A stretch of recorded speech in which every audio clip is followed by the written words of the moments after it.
Hello दोस्तों, मैं सिंपी वर्मा आप सभी लोग का मिशन रोजगार परिवार में हार्दिक स्वागत करती हूँ। दोस्तों, आप लोग कैसे हैं? आशा करते हैं आप लोग अच्छे होंगे, स्वस्थ होंगे, मस्त होंगे और आप लोग की पढ़ाई भी अच्छी चल रही होगी। दोस्तों, आप सभी लोग ज्यादा से ज्यादा क्लास को शेयर करेंगे, वीडियो को लाइक करेंगे दोस्तों, और आप सभी लोग ज्यादा से ज्यादा जुड़ करके अपनी पढ़ाई पर ध्यान देंगे। देखिए दोस्तों, हम सभी लोग जो है उत्पत्ति के आधार पर शब्द को पढ़ लिए हैं, जिसमें तत्सम, तद्भव, देशज, विदेशज और संकर, ये सारी चीजें आपको पढ़ा दी गई हैं दोस्तों। आज हम लोग पढ़ेंगे अर्थ के आधार पर शब्द। ठीक है दोस्तों, हेडिंग डालेंगे आप लोग, अर्थ के आधार पर शब्द।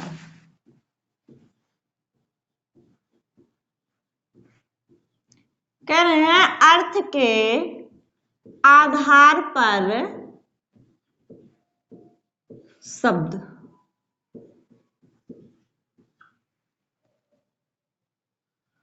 ध्यान देंगे दोस्तों, अर्थ के आधार पर शब्द जो है ये 3 प्रकार का होता है।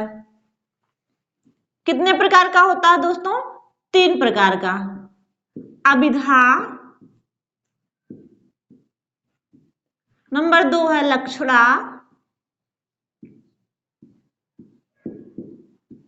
और नंबर 3 है व्यंजना।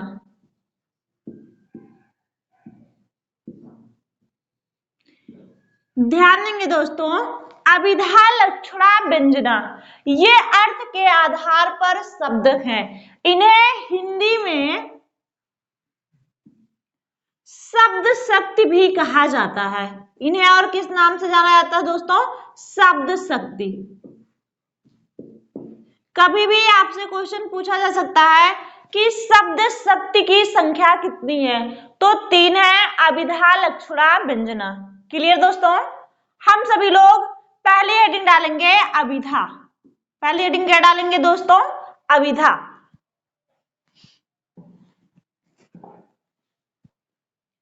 देखेंगे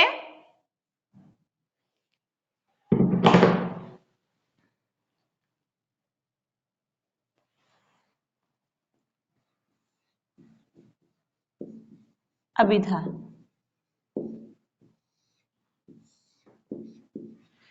ध्यान देंगे दोस्तों, कह रहे हैं कि जो शब्द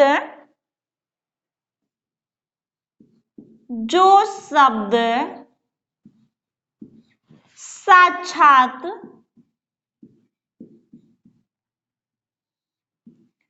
मुख्यार्थ का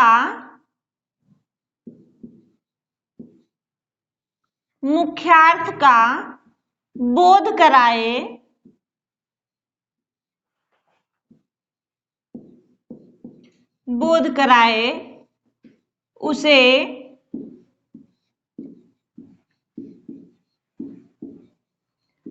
अभिधा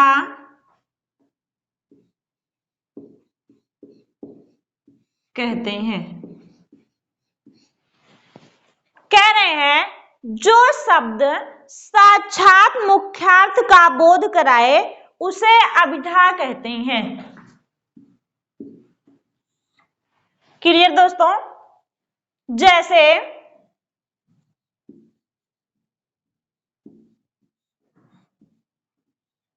घर, नगर, हिमालय,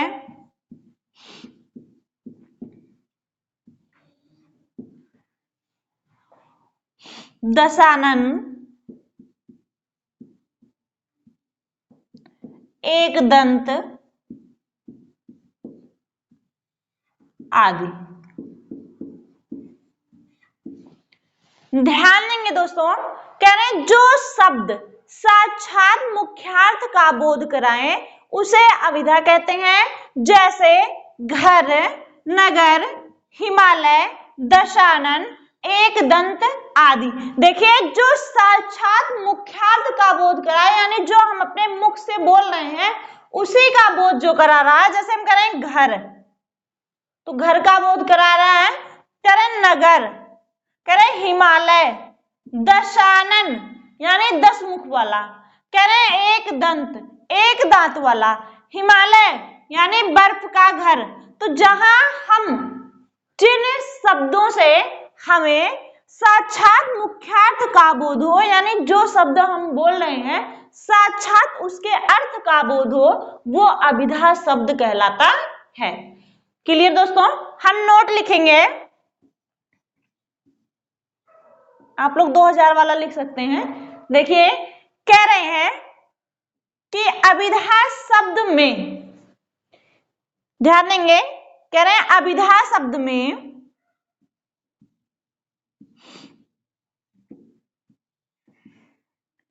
अभिधा शब्द में रूढ़, यौगिक, यौगिक, योग रूढ़, रूढ़, यौगिक, योग रूढ़, कह रहे हैं अभिधा शब्द में रूढ़, यौगिक, योग रूढ़ शब्द आते हैं।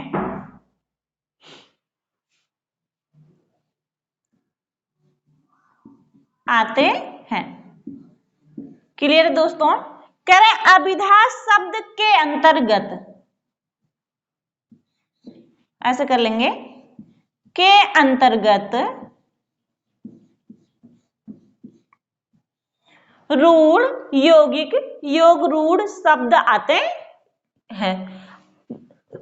ध्यान देंगे दोस्तों, बनावट के आधार पे आपको शब्द 3 प्रकार का पढ़ाया गया है, रूढ़, यौगिक, योग रूढ़। देखिए घर नगर, हम इसका खंड करेंगे तो ये इसका जो है अर्थ नहीं निकलेगा।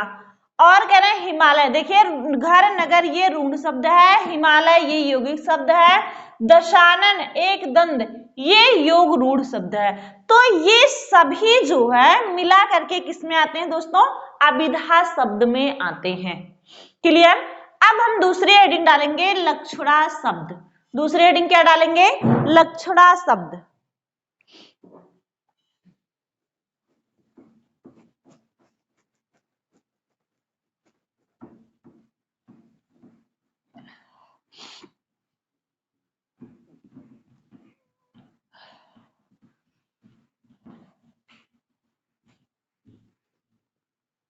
दूसरी हेडिंग डालेंगे दोस्तों लक्षणा शब्द। अभिधा, लक्षणा, व्यंजना, दूसरी हेडिंग डालेंगे लक्षणा।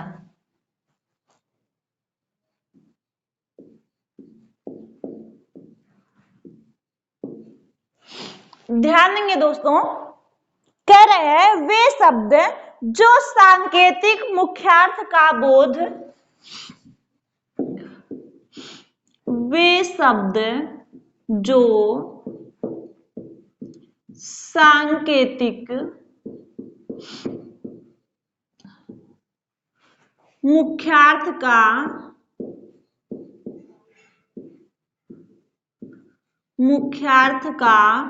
बोध ना कराए, क्या ना, वे शब्द जो सांकेतिक मुख्यार्थ का बोध ना कराए बल्कि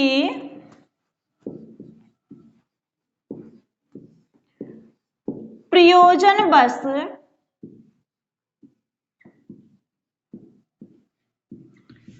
दूसरा अर्थ निकले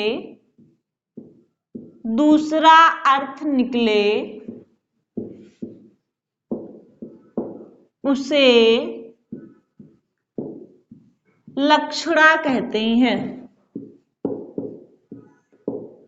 उसे लक्षणा कहते हैं।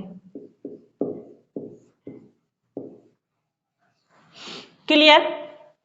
कह रहे हैं वे शब्द जो सांकेतिक मुख्यार्थ का बोध ना कराए बल्कि प्रयोजन बस दूसरा अर्थ निकले उसे लक्षणा कहते हैं।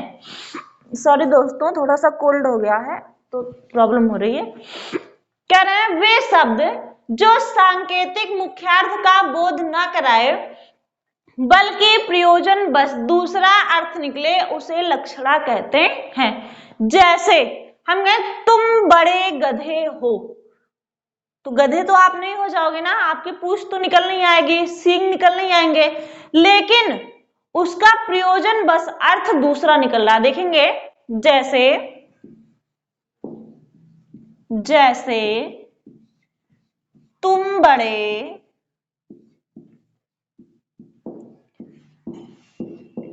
गधे हो, तुम बड़े गधे हो। ध्यान देंगे दोस्तों, कह रहे हैं यहां गधा शब्द का प्रयोजन बस आया है, इसलिए इसमें लक्षणा है।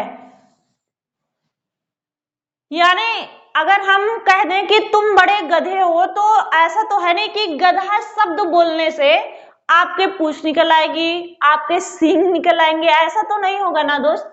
तो आपका जैसे ये है कि हम साक्षात मुख्यार्थ का इसका अर्थ ना लेके प्रयोजन बस दूसरा अर्थ ले रहे हैं कि गधे के समान सीधे साधे हो। गधा सीधा होता है ना, कह रहे तुम बड़े गधे हो। जैसे हम कहते हैं 9 2 11 होना, 9 2 11 होना।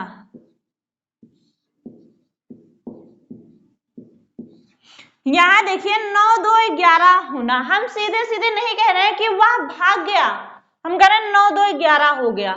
यानी यहाँ प्रयोजन बस जो है दूसरा अर्थ निकल रहा है, ना कि यहाँ साक्षात मुख्यार्थ का बोध करा रहा है।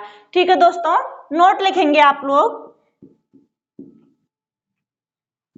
नोट लिखेंगे आप लोग नोट में कि सारे मुहावरे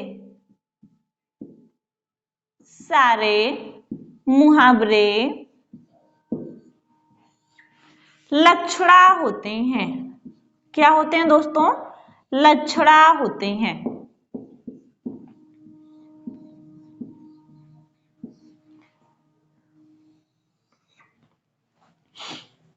सारे मुहावरे लक्षणा होते हैं। ठीक है दोस्तों, क्लियर हुआ? स्क्रीनशॉट ले लीजिए आप लोग, आगे बढ़ते हैं। फिर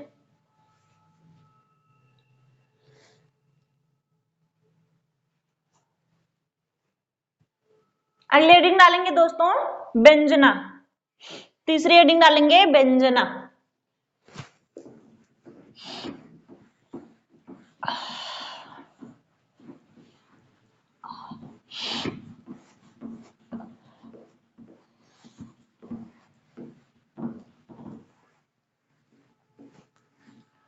दोस्तों आप सभी लोग क्लास को शेयर करेंगे ज्यादा से ज्यादा, वीडियो को लाइक करेंगे दोस्तों। देखिए अगली हेडिंग डालेंगे व्यंजना।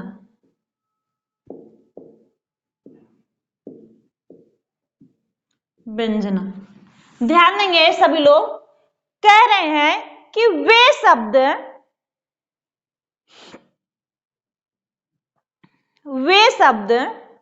जो, एक मिनट दोस्तों, वे शब्द जो ना तो साक्षात मुख्यार्थ का बोध कराए,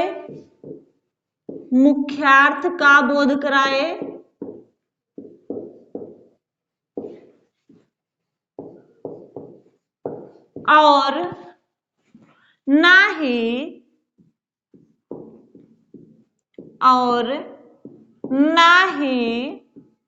प्रयोजन बस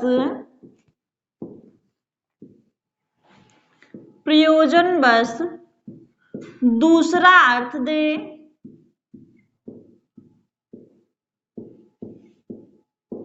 बल्कि व्यंग हो।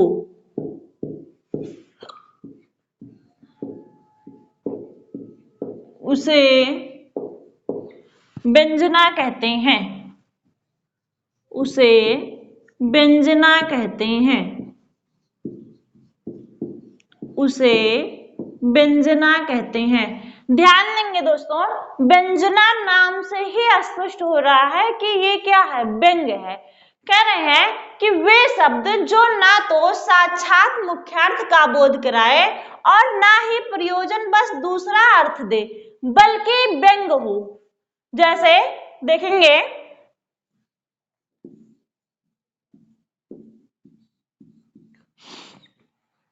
बल्कि क्या हो, व्यंग हो। देखेंगे जैसे एक चोर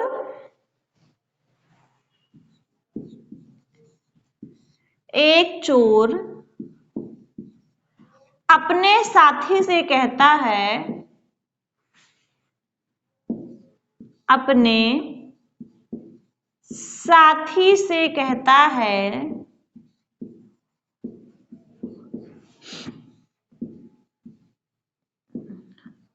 अंधेरी रात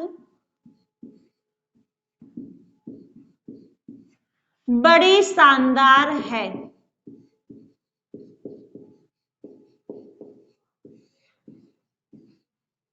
कह रहे हैं एक चोर अपने साथी से कहता है अंधेरी रात बड़ी शानदार है।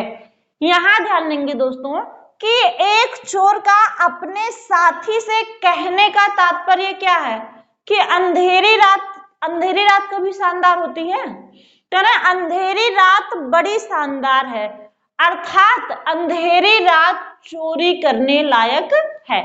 ठीक है दोस्तों, तो यहाँ क्या हो जाएगा कि वो व्यंग कर रहा है कि अंधेरी रात शानदार है, अर्थात अंधेरी रात चोरी करने लायक है। ठीक है दोस्तों, जैसे इसमें देखिए व्यंजना में सारी लोकोक्तियां आती हैं, समझ में आई बात। जैसे कहा जाता है अधजल गगरी छलकत जाए। देखिए कह रहे हैं अधजल गगरी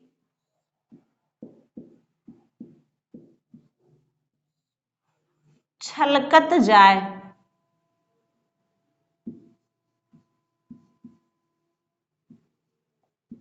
छलकत जाए, ध्यान देंगे दोस्तों, यहां कहने का तात्पर्य क्या है कि जिसके पास कम ज्ञान होता है, अनुभवहीन जो होते हैं, वो ज्यादा दिखावा करते हैं, वो ज्यादा चिल्लाते हैं, वो ज्यादा बताते हैं। कह रहे हैं अधजल गगरी छलकत जाए। ठीक है दोस्तों, और जो घड़ा भरा होता है वो कभी नहीं छलकता है, जो आधा होता है उसमें पानी ज्यादा छलकता है। ठीक है दोस्तों, गगरी का मतलब क्या होता है कि घड़ा होता है। भाई गांव वालों को पता होगा गगरी क्या होती है, मटकी क्या होती है, शहर वालों को तो ये नहीं पता होगा ना गगरी क्या है, जिसे आप लोग घड़ा बोलते हैं, सुराही बोलते हैं। ठीक है दोस्तों, चलिए देखिए नोट लिखेंगे, नोट। कह रहे हैं सारे लोकोक्ति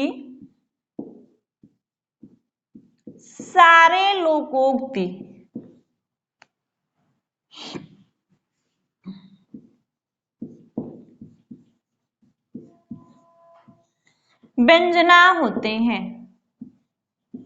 सारे लोकोक्ति व्यंजना होते हैं। क्लियर दोस्तों, लोकोक्तियां क्या होती हैं, व्यंजना होती हैं, और मुहावरे क्या होते हैं, लक्षणा होते हैं। ठीक है, अभिधा आपका जो साक्षात मुख्यार्थ का बोध कराए उसे अभिधा कहते हैं, उसमें रूढ़ यौगिक योग रूढ़ शब्द आते हैं। जो आपका लक्षणा है वो मुख्यार्थ का बोध ना करा के प्रयोजन बस दूसरा अर्थ दे, उसे लक्षणा कहते हैं। जैसे तुम बड़े गधे हो, बताया गया आपको, जैसे 9 2 11 होना, यानी हम सीधे सीधे ना कह रहे हैं कि वह भाग गया, हम कह रहे हैं 9 2 11 हो गया, हम कह रहे हैं तुम बड़े गधे हो, हम ये नहीं कह रहे गधे के समान सीधे हो, हम ये कह रहे हैं तुम बड़े गधे हो। और ये भी आप लोग ध्यान देंगे कि किसी को गधे कहने से उसके तो पूंछ निकल नहीं आएगी, उसके सींग तो निकल नहीं आएंगे, लेकिन तात्पर्य है अगर आपको कोई गधा बोल देता है तो आप लोग को गुस्सा आती है। गुस्सा क्यों आती है, इसका मतलब कुछ गुण है आप लोगों में उसके, तभी तो गुस्सा आती है दोस्तों। चलिए देखिए उसके बाद हम पढ़ेंगे व्यंजना। हमने पढ़ लिया कि जहां मुख्यार्थ का बोध न कराए और प्रयोजन बस दूसरा अर्थ भी ना दे, वो हमारा व्यंजना होता है। इसमें सारे लोकोक्ति आते हैं। जैसे हमने बताया कि एक चोर अपने साथी से कहता है कि अंधेरी रात बड़ी शानदार है। उसके कहने का तात्पर्य क्या है? अर्थात रात चोरी करने लायक है। ठीक है दोस्तों। दूसरा है आपका, जैसे अधजल गगरी छलकत जाए, यानी अनुभवहीन व्यक्ति अत्यधिक दिखावा करते हैं। ठीक है दोस्तों। और इसमें देखिए सारे लोकोक्ति आते हैं व्यंजना में। आप सभी लोग क्लास को ज्यादा से ज्यादा शेयर करेंगे। आपको क्लास अच्छी लग रही हो, कंटेंट अच्छे मिल रहे हैं दोस्तों, तो आप लोग वीडियो को लाइक करेंगे, अपना प्यार और सपोर्ट देंगे दोस्तों। थैंक यू, धन्यवाद, गुड नाइट।